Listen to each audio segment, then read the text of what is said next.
See, I'm not getting into your suicide pact madness again. you owe me! If I catch him cheating on me, then I have solid evidence. And I will get 15 million. No family involved. If you want to have a job done, you have to make it worth the while. Okay. Everything you'll need is in there.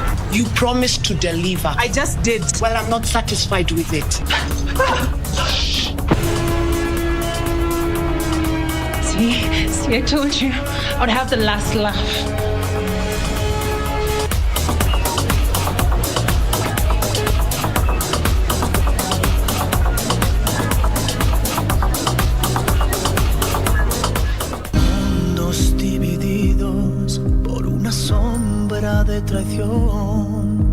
Love to know the reason why she changed her mind.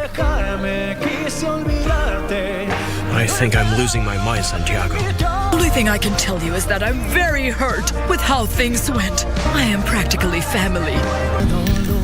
Lying heart.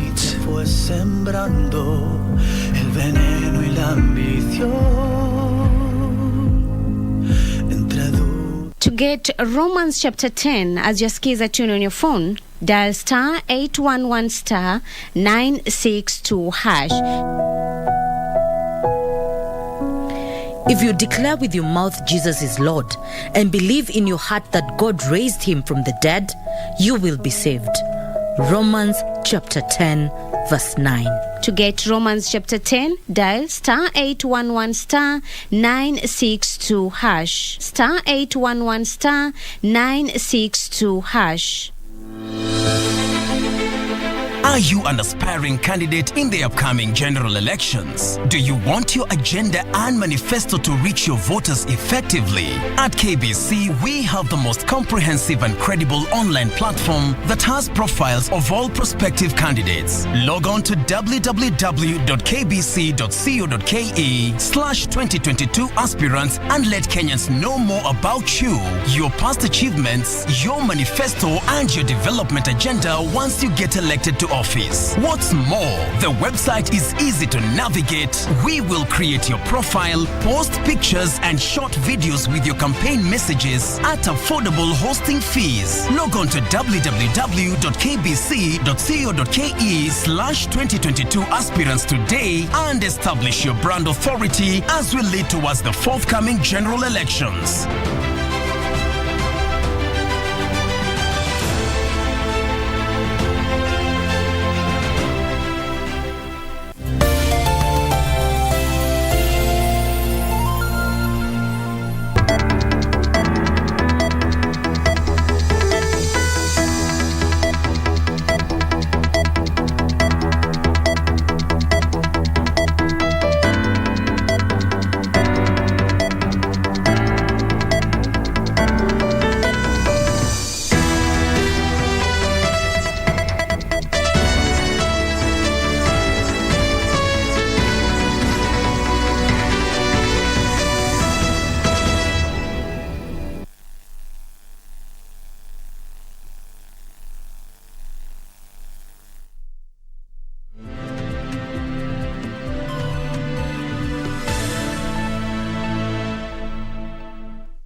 Good afternoon. Thank you for creating time for us. A very warm welcome to the Lunchtime News. My name is Irene. Muchuma Udim on sign language interpretation. We have Byron Abule. Political leaders continue to traverse the country ahead of the August 9th general election. We have our able teams on the ground. We are live on all our social media platforms at KBC Channel 1. Do interact with us 156 days to the next general elections.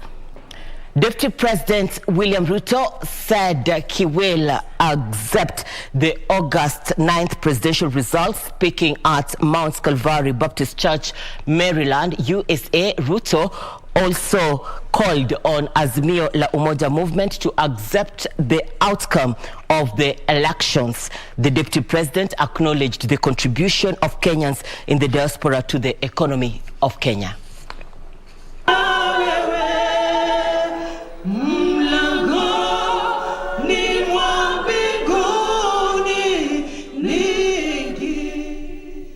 These are extraordinary times, ladies and gentlemen. indeed very extraordinary times. We have seen things that are not normal. We have seen serious political exclusion, and we have seen growing economic exclusion. I want to tell you, I know Kenyans out here are concerned about the elections. Let me give you our undertaking that we will do our part to ensure that we have free, fair, and peaceful elections. We will have peaceful elections if our friends commit that they will accept the results and the outcome of the elections and accept the will of the people of Kenya to prevail.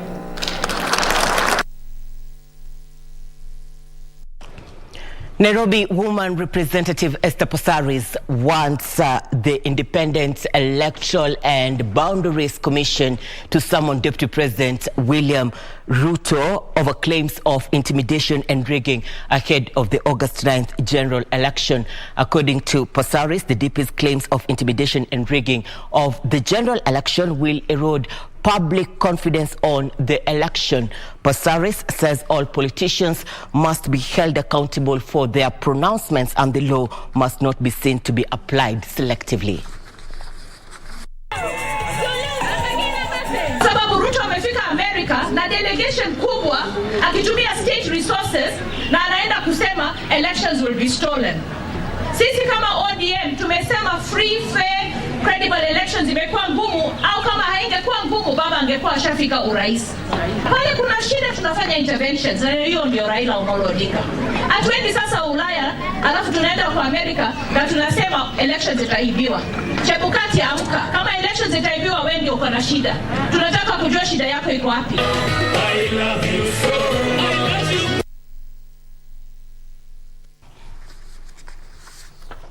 And as political leaders continue to traverse the country ahead of the August 9th general election, the Democratic Party of Kenya is in the county of Nairobi and currently they're having a press briefing. Let's cross over and listen in.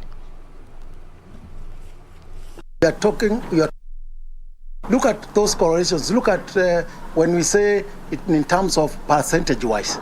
You hear that one of the correlations has around 30% of the voters. The other one has 32.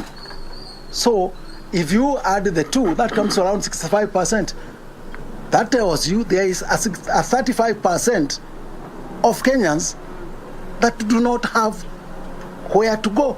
And this is in Democratic Party. So with 35%, we are ahead of the other coalitions. Yeah, my name is Vincent Afanda. I work for Radio System. Yes. I'm just seeking for clarity. Should one of the coalitions approach your flag bearer, presidential flag bearer, that's going to join him, will you consider him as having contravened the party's resolution of the forming coalition? Oh, well, according to the party constitution, if he negotiates with other parties, other coalitions rather, you actually have to call another delegates convention for the party to allow him to go to that, to join other coalition.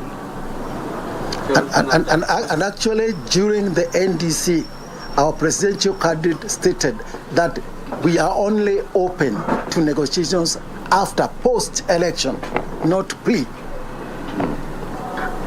Maybe a final one. You said that if there are parties out there that you are like-minded, they should come on board and join you. Now, the question is, how should these parties come on board? Should they dissolve and join DP, or is DP willing to form coalition with like-minded parties? Well, when we say that the doors are open, is that when you have somebody who believe in what, because we are going to roll out what we want to do to the country, what we have done, what our maybe our first chairman, the former president, did. If we are going to have somebody who is going to get into his shoes, there are people maybe who do not know what we stand for. If they come, we just ask them to join us. Democratic Party of Kenya saying they are not intending to support any other presidential candidate, but they'll be fielding a candidate to presidency in the August 9th general election. My colleague Kevin Washira is with the delegation. Be sure to catch up with him in our subsequent bulletins at 7 and 9 for comprehensive news item. Still on a political note, former Labour Chief Administrative Secretary Patrick Ole Ntutu's gubernatorial bid got a major boost after Governor Samuel Tunai endorsed him as his preferred successor, while urging the Narok residents to stop gambling with the county leadership by electing good leaders. Tunai said Ntutu has been tried and tested and is up to the task.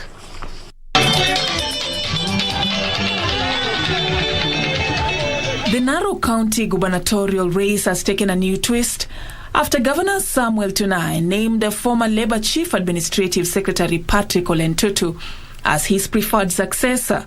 The governor said he will be happy to leave the seat to a person who will accomplish his legacy for the people of Narok. Tumesema familia Ntutu inajulikana. Baba yake ile kazi alifanya, ndugu yake senata ile kazi alifanya, na kwa hivyo tulipost wakati tunasema ya kwamba Ntutu ndio awe governor baada ya mimi. Ni kwa sababu tunajua baada ya hiyo tarehe 9 ako na sera yake, lakini moja muhimu, that the whole county itakuwa pamoja. Meanwhile, Mwende Gatabaki Ndii, wife to economist David Ndii, becomes the latest woman to vie for Kiambu gubernatorial seat to battle it out with the current governor James Nyoro. Mwende threw her cap in the ring, outlining her agenda ranging from improving dairy farming, investing in the youth, and economic empowerment. My 3 key agendas after uniting the people of Kiambu is the first one, economy. We must grow the economy of Kiambu. Kiambu used to lead. Kiambu used to be a leader. It used to lend the national government money and resources. We've gone way back. Elsewhere, Bishop-elect of Butere Anglican Diocese Grace Rose Okeno has urged politicians to refrain from bad utterances during campaigns. The prelate noted that a section of politicians could create a storm in the country. Nchi hii iko katika hatari kwa sababu kunayo matamshi ambayo wanasiasa ndugu zangu na dada zangu wanatumia ambayo yanaweza kutuelekeza katika hatari kama nchi. Na tunatazama yanayotendeka kule Ukraine na Russia na vile vita watu wanapopigana, nchi inapochafuka, hatari iliyoko. Finally, Nairobi-based prominent lawyer George Kithi, contesting for Kilifi County gubernatorial seat, has urged the coastal region politicians and residents to embrace Pamoja African Alliance Party for the benefits it bears to the region.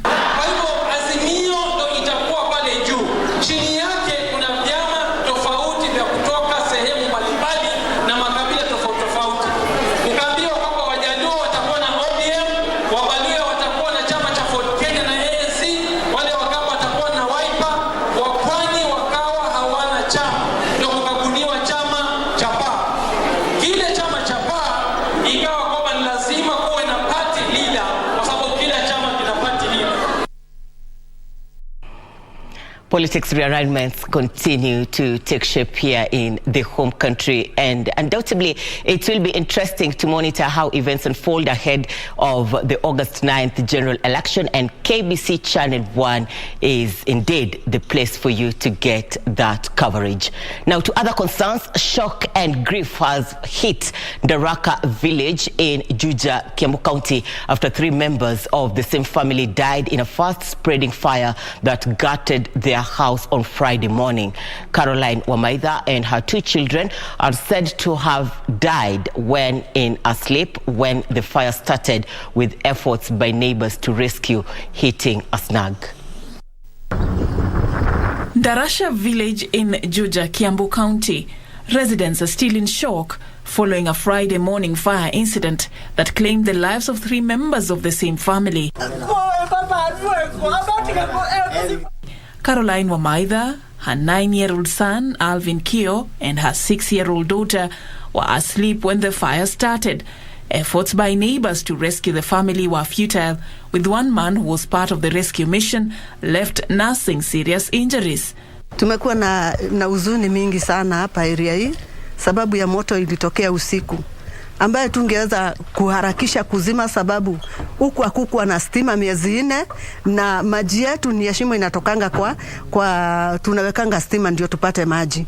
Kwa hivyo ndio tumekuwa na shida kubwa na tumeshikwa na huzuni kubwa sana kwa huyu msichana mdogo na watoto wake kuaga.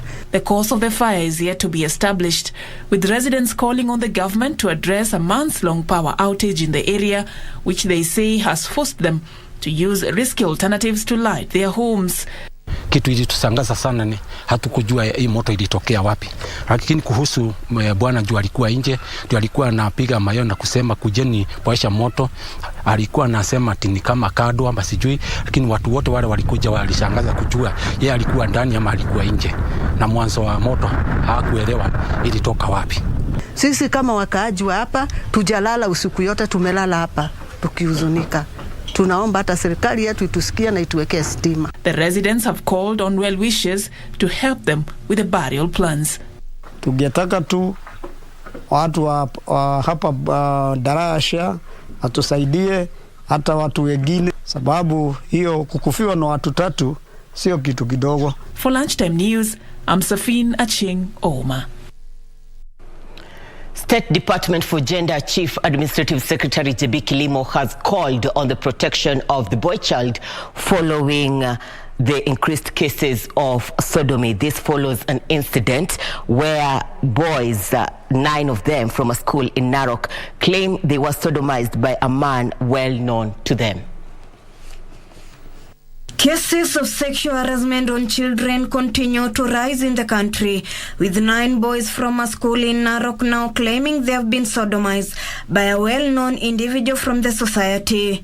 Na sasa kijana ambaye ameshatulumiwa atakuwa mbaba namna gani kesho? Na sisi mila yetu ambaye ningependa pia tuone namna ya kuongelesha vijana wetu. Tunaambia vijana kangumu kama mwanaume. Wacha kulia. Robert Olowi, the regional Nakada coordinator, said that most of the boys are lured with drugs before they are sodomized. We are able to give technical guidance and also involve other key stakeholders like the security agencies, like the Ministry of Education, like TSC. Parents have been urged to take keen interest in their children, especially now that they have taken a break for the holiday. Saisi wako sasa mikononi mwao. Waone kwamba hawajaingia kwa madawa ya kulevya.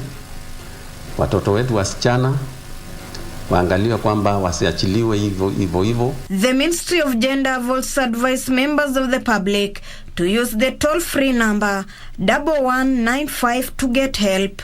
We were able to take some of them through a therapy session where they were able to open up. It was a safe place that we offered, and since we are neutral in terms of they don't know us, they were able to open up. These kids now know the law. These kids now are able to really stand out for their rights, and that way really we are encouraged by the way they are able to really speak out. According to police reports, 1 person was arraigned in court in connection with the incident. Ruth Wamboi for Lunchtime News. You're watching the Lunchtime News. We are taking a short commercial break. We'll be back with more. Stay with us.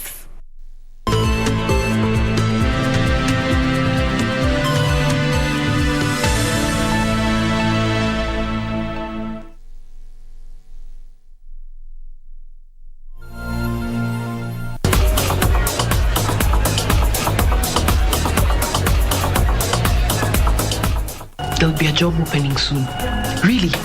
Please, I've enrolled in a school. I need the job. I don't call the shots. It has been decided. What's my rent? I'll pay. I'm not getting into your suicide pact madness again. You owe me! If I catch him cheating on me, then I have solid evidence. and I will get 15 million. No family involved. If you want to have a job done, you have to make it worth the while. Okay. Everything you'll need is in there. You promised to deliver. I just did. Well, I'm not satisfied with it.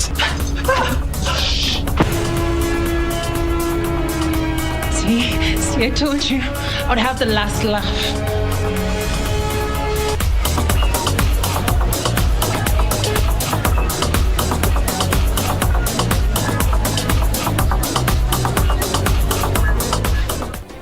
Do you have a news story to share with KBC? Get in touch swiftly on email news@kbc.co.ke or call 0723-892-654 or 0734-780-124.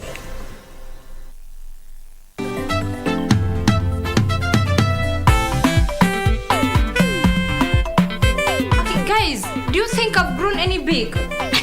Angie, you are very fat. Kamene, we don't use that word, especially when you're referring to people age. Please let us go to the office so that I can confirm. We can do this after class, right? But I don't know you. I have not seen your certificates or papers to prove that you are qualified to teach in this institution. This institution cannot afford my services. Why? Because you are too old or you are too running. Miss Becky, you can call me whatever you wish. You can call me Rwe.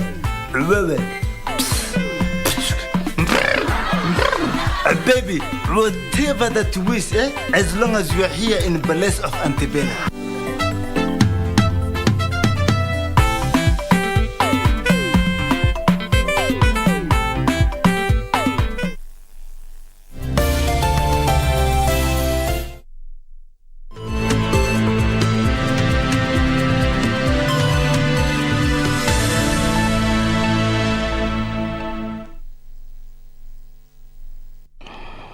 Thank you for staying with us. Welcome back. You're watching the Lunchtime News.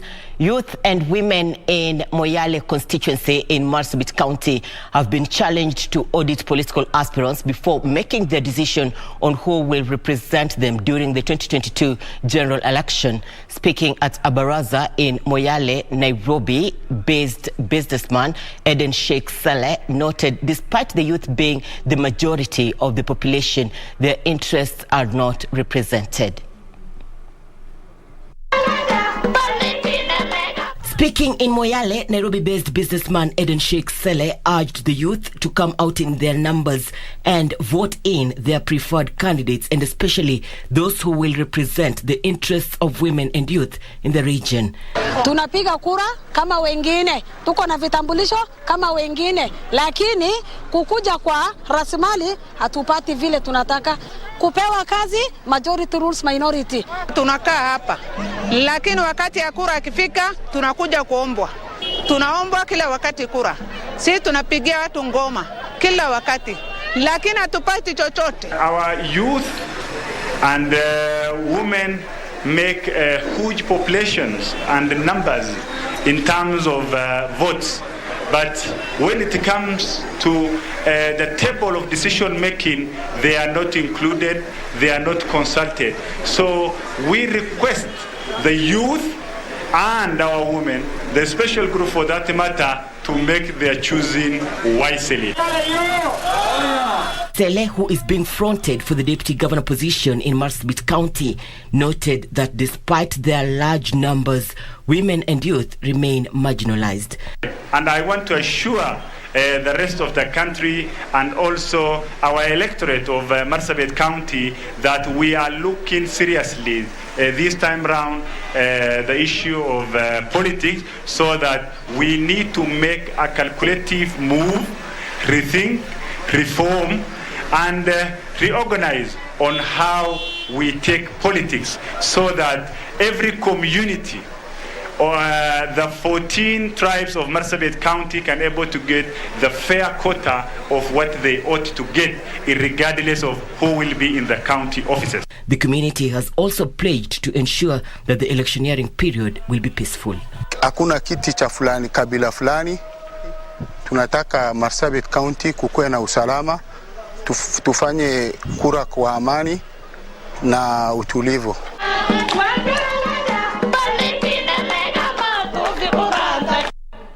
Rice production from Muchuma irrigation scheme is expected to double following the completion of the multi-billion shillings Thiba Dam in Kirinyaga County.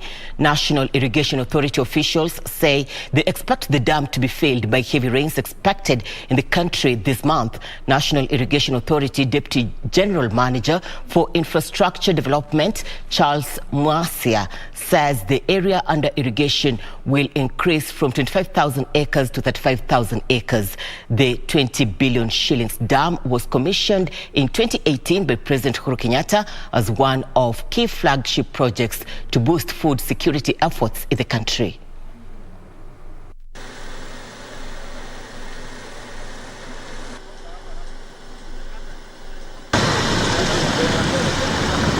These are works which commenced in 1st March 2018 and which were scheduled for completion around this time.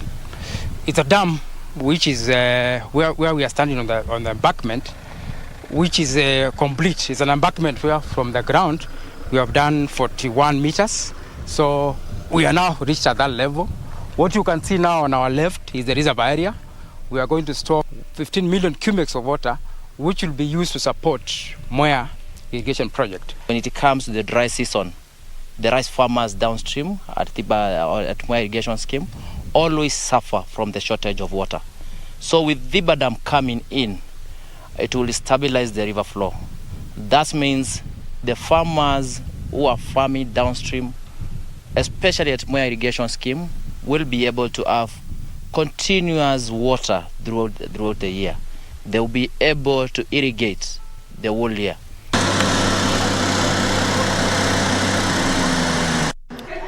The Kenya Maritime Authority has called on coastal legislators to come up with a new law that would favor and benefit locals who have invested in the maritime sector. Speaking at a public meeting in Lamu, chaired by officials from the Maritime Safety Council, the KMA noted that the current laws have been harsh to citizens, especially those who rely on the sea as investors. According to industry stakeholders who attended the meeting, the new rules will reduce the fees charged to boat operators as well as the simplification of rescue services in the event of a sea accident, among other benefits.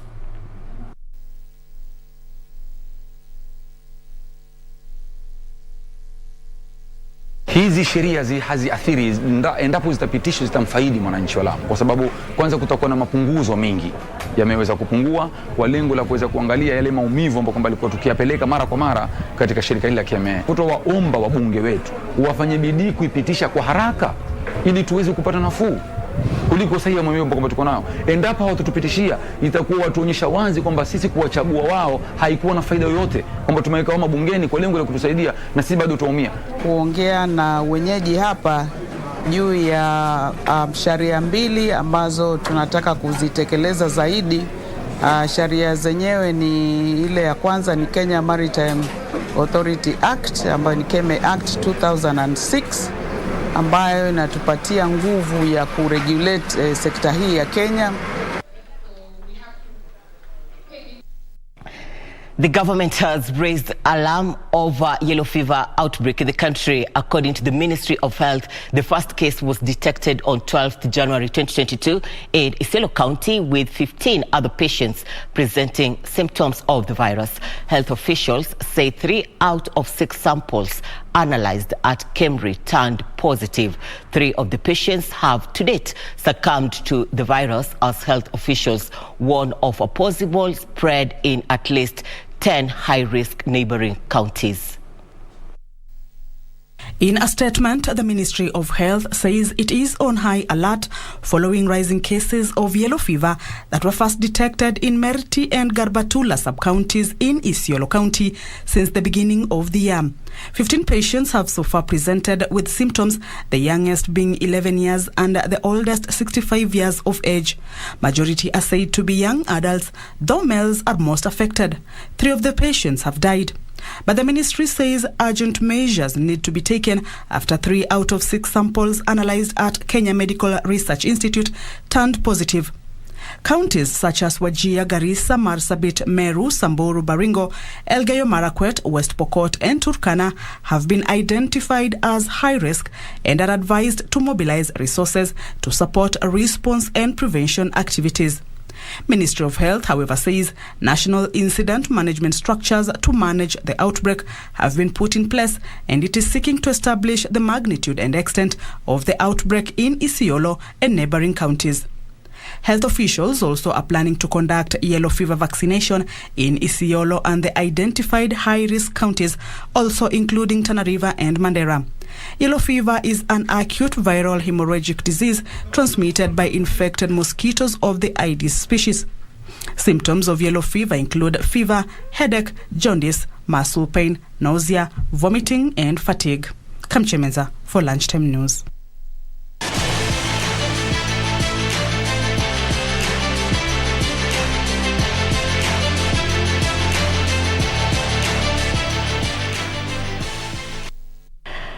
All right, let's get to the field. Time for Channel 1 Sports News. The Kenya national hockey women team that secured a place at this year's Commonwealth Games in Birmingham was celebrated last evening by the Kenya Hockey Union. The team won a bronze medal at the Africa Cup of Nations held in Ghana earlier this